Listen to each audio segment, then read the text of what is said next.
오늘은 46장 8절부터 네.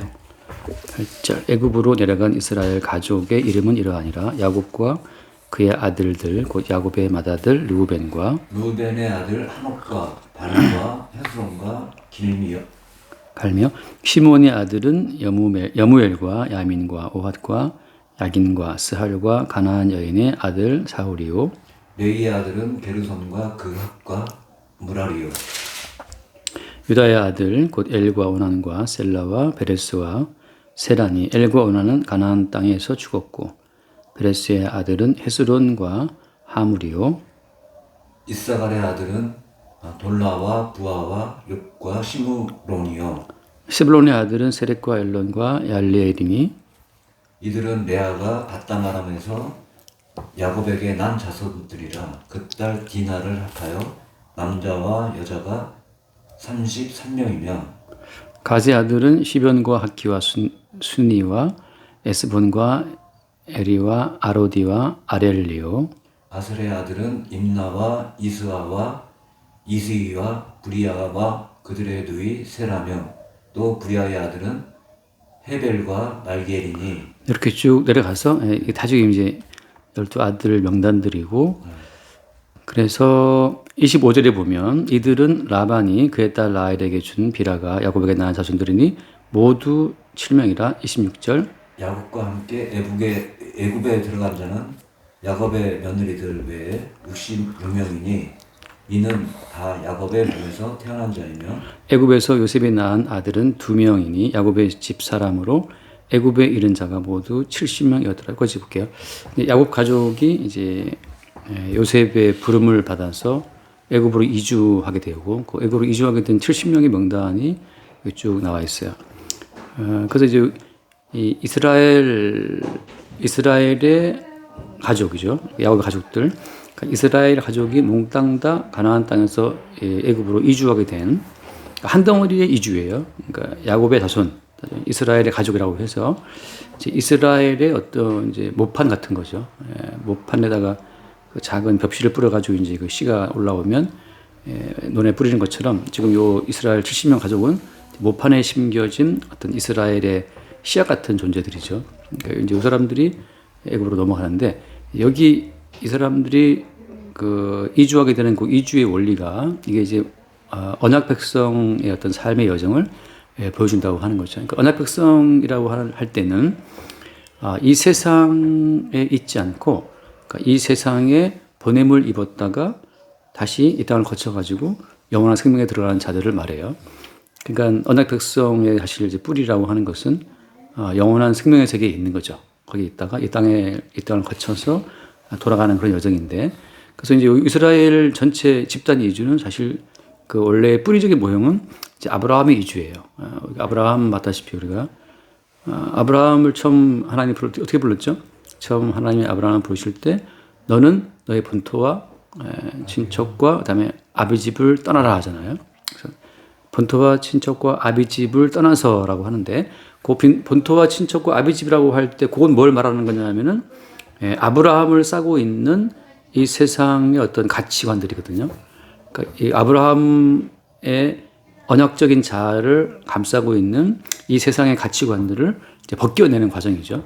그러니까 아브라함을 감싸고 있는 본토와 친척과 아비집이라고 하는 그런 문화, 그런 가치, 어떤 그런 법의 세계로부터 아브라함을 끄집어내서 내가 내게 지시할 땅, 가나안 땅으로 이제 불어들이는 과정이잖아요. 그런 것처럼 이제 오늘 이스라엘 자손들이 가나안 땅에 살다가 애굽으로 이주해 가는데, 자, 아브라함이 본토와 친척과 아비를 떠나서 가나안 땅에 들어갔을 때 거기 뭐가 있었죠? 가나안 땅에 처음 들어갔을 때 아브라함이 겪었던 것은 뭐냐면 이제 기근이었죠. 기근. 살 수가 없었어요. 그래서 이제 약속의 땅에 처음 들어가게 되면 맞이하게 되는 것이 죽음이에요. 죽음. 그래서 가나안 땅에 살 수 없어가지고 어디로 가죠? 애굽으로 가죠. 그래서 애굽에 가서 어떤 일을 겪어요 또? 애굽에 갔을 때 자기 부인 사라가 너무 예뻐가지고 바로가 사라를 데리고 들어가잖아요. 그 바로의 이제 후궁, 그러니까 그 궁을 끌려갔는데, 자, 그때 아브라함이 뭘 겪냐면 하나님의 어떤 개입을 겪죠. 하나님의 개입하심을. 그러니까 아브라함으로서는 자기 부인 뺏기고 그냥 거기서 그냥 자기 부인 뺏기고 가다가면 죽을 수도 있는 상황인데 하나님이 바로에 개입을 해서 바로의 집에 재앙을 내리시죠. 그 사건.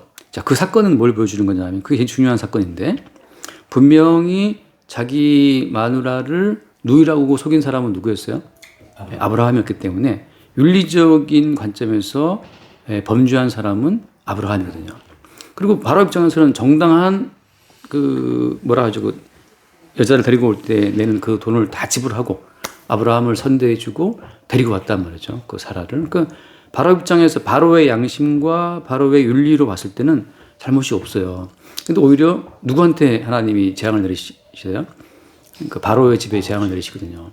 근데 잘못한 건 아브라함인데 아브라함에게는 아무런 책망도 안 하시고 바로의 집에 책망하신다. 이건 벌써 뭘 보여주는 거냐면 이제 하나님의 가치 기준, 하나님의 법이 이 땅의 법과 다르다는 거죠. 똑같죠. 야곱과 에서 가운데에서 누가 거짓말 쳤어요? 거짓말 친 사람은 야곱이었잖아요. 근데 오히려 하나님의 법은 거짓말 친 야곱에게 복이 가도록 했단 말이죠.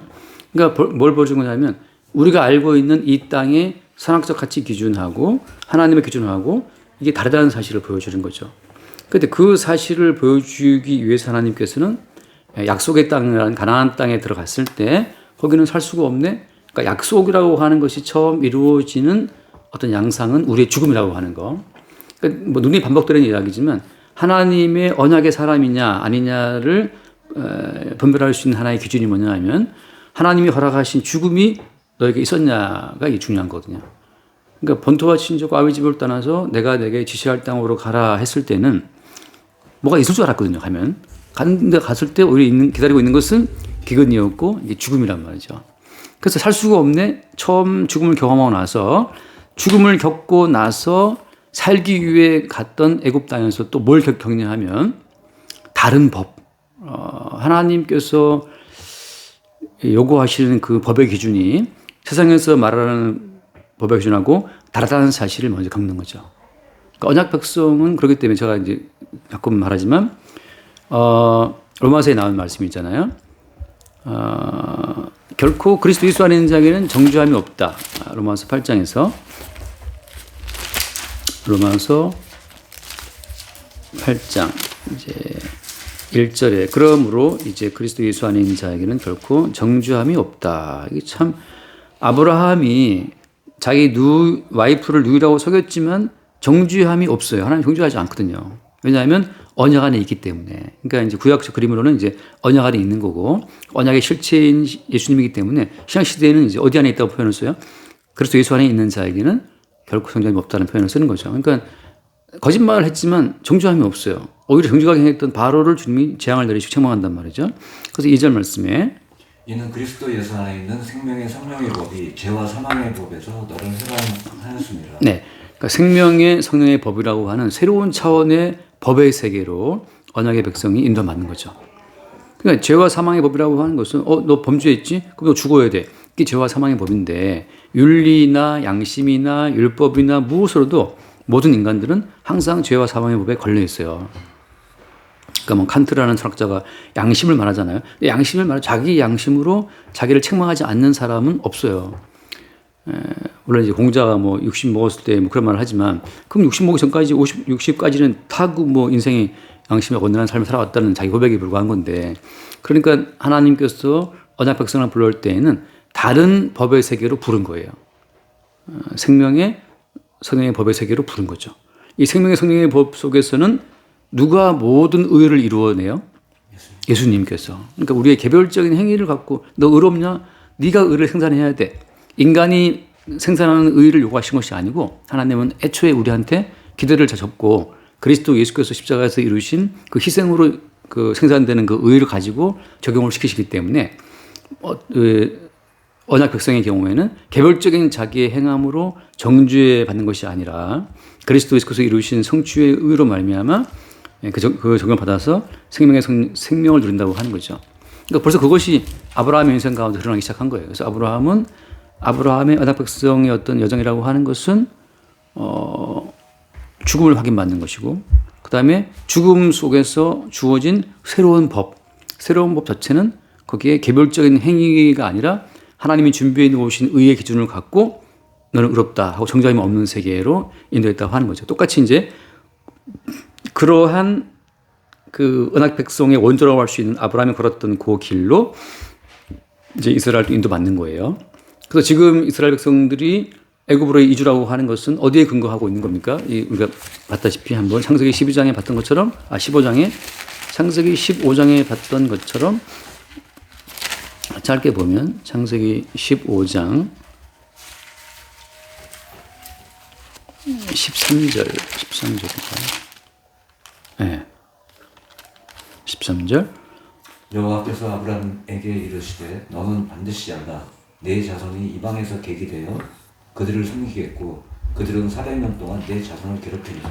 예, 아브라함에게 하신 말씀이 네 자손이 이방에서 객이 되어. 그러니까 지금 이스라엘 백성들은 요 예언에 근거해서 지금 이방의 땅 애굽 땅으로 이주하는 거예요.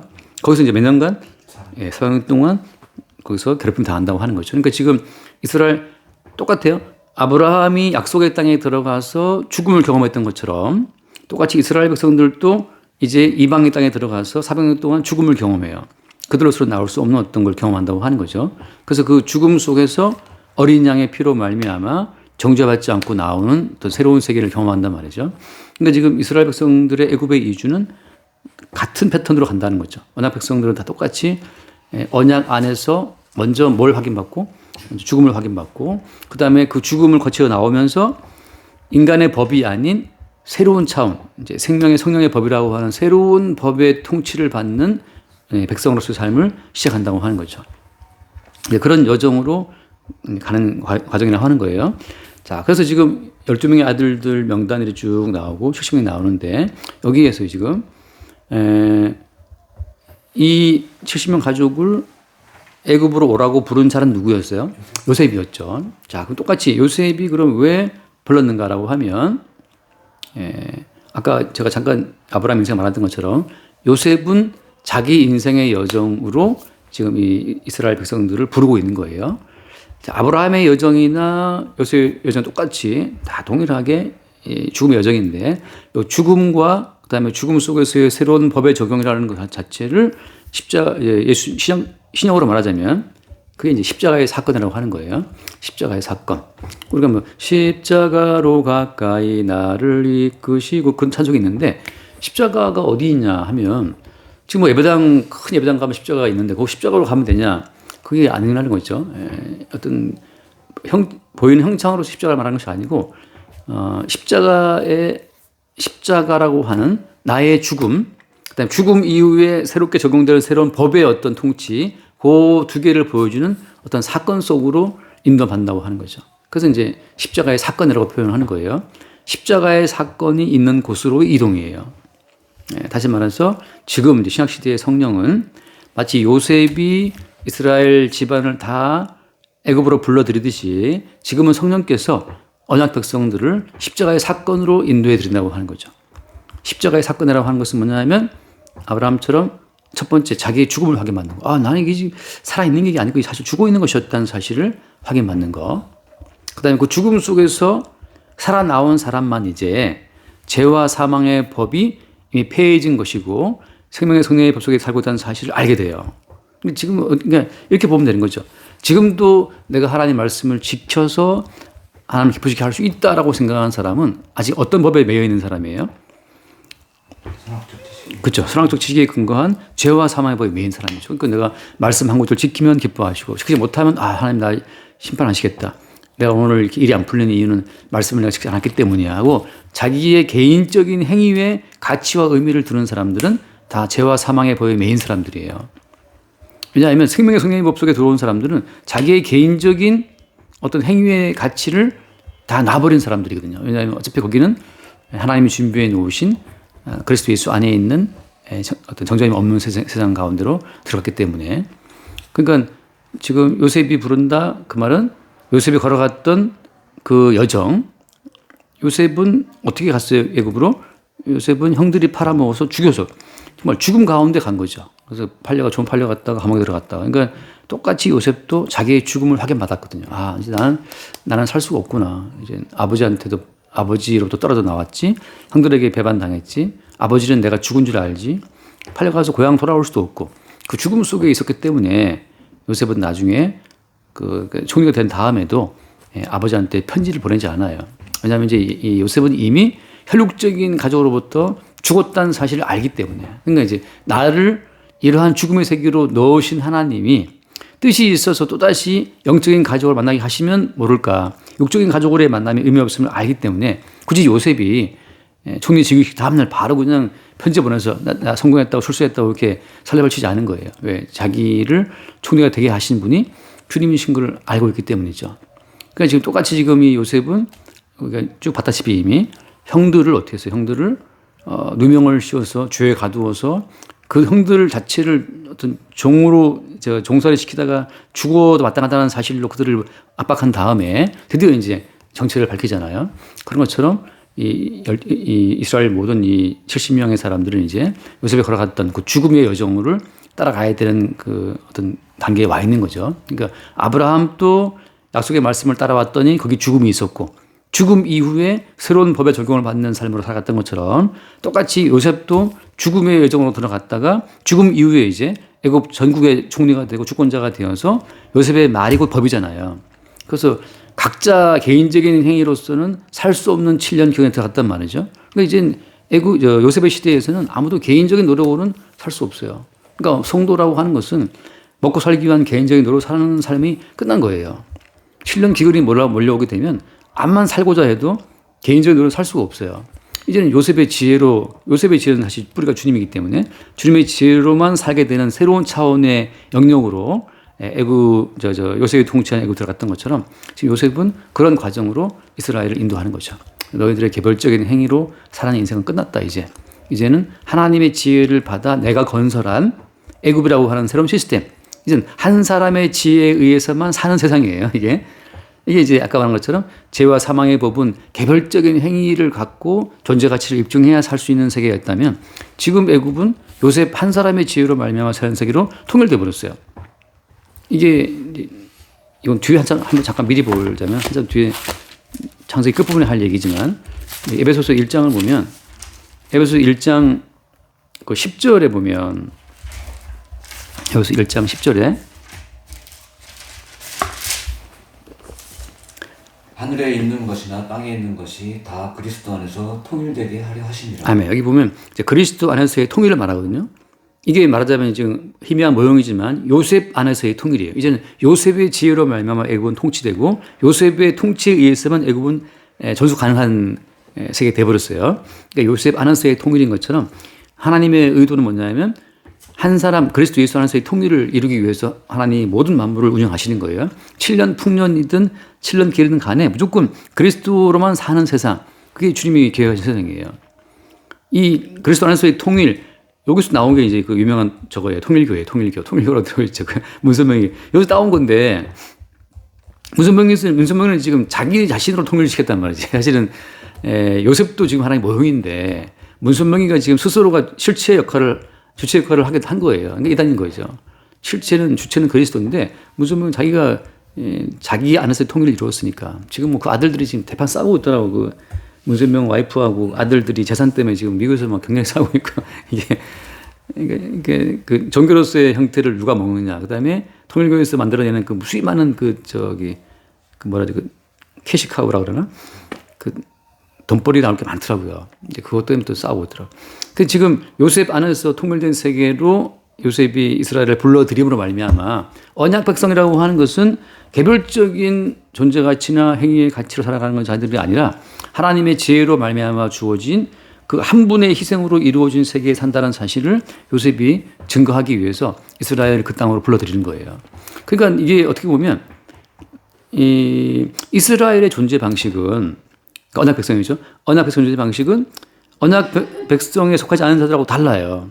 그러니까 언약에 들어오지 않은 자들은 자기의 개별적인 지혜와 노동으로 살아야 할 수밖에 없지만 언약 백성의 경우에는 그렇지 않거든요. 그래서 언약 백성의 경우는 항상 죽음을 경험시키는 그 아까 말한 십자가의 사건이 따라와요. 그래서 나로서는 죽었네. 그 나로서는 죽었다라는 십자가의 사건이 늘 따라옴으로 말미암아서 그럼 내가 존재하는 것은 뭐 때문이냐라고 우리 어떤 생존의 근거에 숨어 있는 그리스도 예수를 보게 되는 과정으로 끌려간다고 하는 거죠. 이것을 사도 바울은 어떻게 요약을 해요? 사도 바울은 뭐 고린도전서 15장에 보면은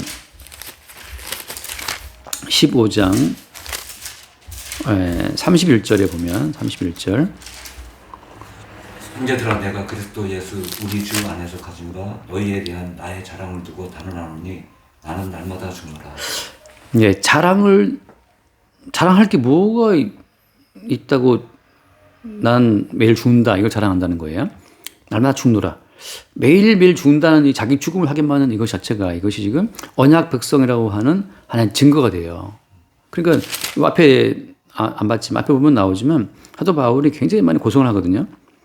그래서 어찌하여 우리가 위험을 무릅쓰리오. 사도 바울이 계속 위험한 인생을 살아가는데 그 위험한 인생을 허락하신 주님이 왜 위험을 허락했냐 하면 항상 내 지혜나 내 능력으로는 돌파할 수 없는 어떤 위상이 올 때마다 지금 살아가는 것은 나로 사는 것이 아니라는 사실을 주님이 확인시키는 거거든요. 그러니까 모든 성도는 작든 크든 간에 일상을 통해서 나로 사는 것이 아니었구나. 진짜 음식물을 씹어서 삼키는 것도 이게 정말 내 힘으로 안 된다는 사실을 안단 말이죠. 저도 옛날에 같이 가서 연하 재활을 많이 받은 적이 있었는데 아는 분. 그러니까 연하도 훈련해야 되거든요. 씹는 기능도. 그것처럼 이제 산다는 것이 무엇이냐? 산다는 것은 나로 사는 것이 아니고 살게 하시는 분이 있다는 사실을 증거하는 그 용도로서의 성도의 삶이 있다는 거거든요. 그러니까 지금 이스라엘은 그 살게 하시는 분 자체를 증거하는 용도로 이스라엘은 지금 이동하는 거예요. 여기 있다가 저기 있다가. 왜 이동하느냐? 사는 것이 우리가 아니라 살게 하는 분이 따로 있다는 사실을 증거하기 위해서 이동하는 거죠. 그래서 한번 이제 히브리서 말씀 보면 히브리서 11장을 볼게요. 히브리서 11장에 이러한 어떤 성도의 삶의 여정을 어떻게 표현하냐면 히브리서 11장 8절부터 볼까요? 8절.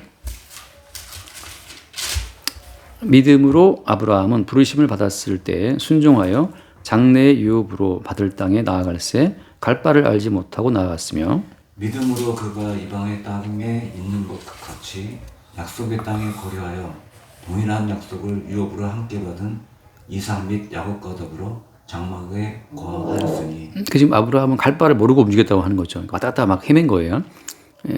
왜냐하면 10절에 이는 그가 하나님이 계획하시고 지으실 터가 있는 성을 바랐습니다.